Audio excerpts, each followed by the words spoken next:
In this video, I'm going to be showing you how to do the dragon roll, one of my favorite moves when it comes to using a rolling rope, simply for the rotational element.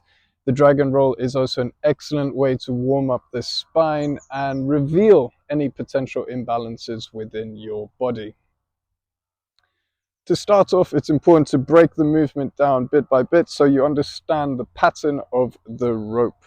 So I'm going to start with my feet fairly square, hips facing forward. I'm then holding the ends of the rope fairly loosely with my A-OK grip. And I'm going to put my hands to one side, so in this case, my left side. I drag the rope across my body by rotating.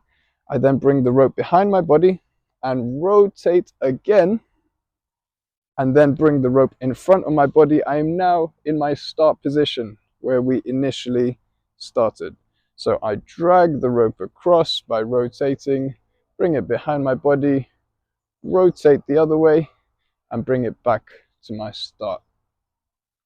Once you've established this, it's a case of timing and rotating just in time before the rope hits your body. So what that looks like: before the rope hits my calves, I'm going to rotate, and then just before the rope hits my shins, I'm going to rotate. So before it hits my calves, I rotate this way, and then before it hits my shins, I rotate this way. Now we've established that, it's just a case of putting the pieces together. So just rotating in time before the rope hits my body. Now you can start leaning into one side a little bit more than the other, but generally you want to just have your arms fairly loose, fairly relaxed. You don't want to be too tight or obviously too spread out, and just finding what works for you. Now the rope is probably going to hit your body a few times and you're going to mess up a few times, just like it did for me when I first started out. But like with any new move, it takes a bit of patience and a little bit of consistency. Once you've established this pattern, you can do the dragon roll as slow or as fast as you want. Now you may have noticed I'm only rotating in one direction. That's my dominant side. It's obviously important to work on your non-dominant side as well and work in opposite directions. So same process, starting this time with my hands on my right. I rotate, bring it around, rotate, and bring the rope in front of my body.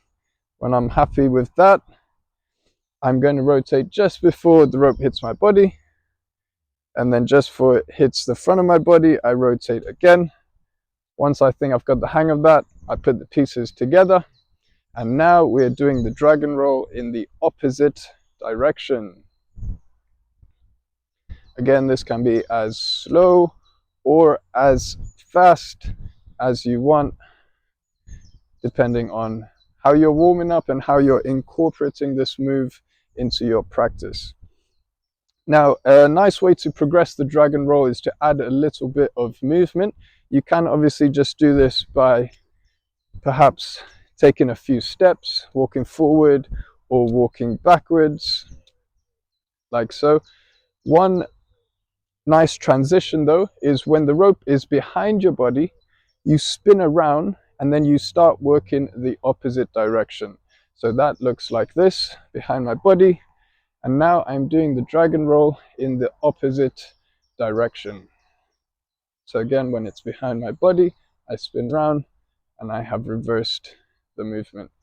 You can do this maybe after a few revolutions, or if you want, you can do it every one, every two, just being nice and dynamic with it.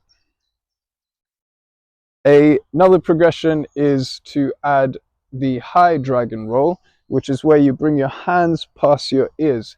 Now the speed of the rope is a little bit quicker, the rotational movement is a bit quicker, so it's going to come down to timing and knowing when to rotate. Okay, so the gap for the timing reduces and you've got to be a little bit quicker. So that's looks like this. So this time when the rope is in front of my body, I bring my hands to my ears like here, and I rotate when the rope is behind my body. This will look and make a bit more sense when I spin round in a second. So here, when the rope's in front, bring my hands to my ears.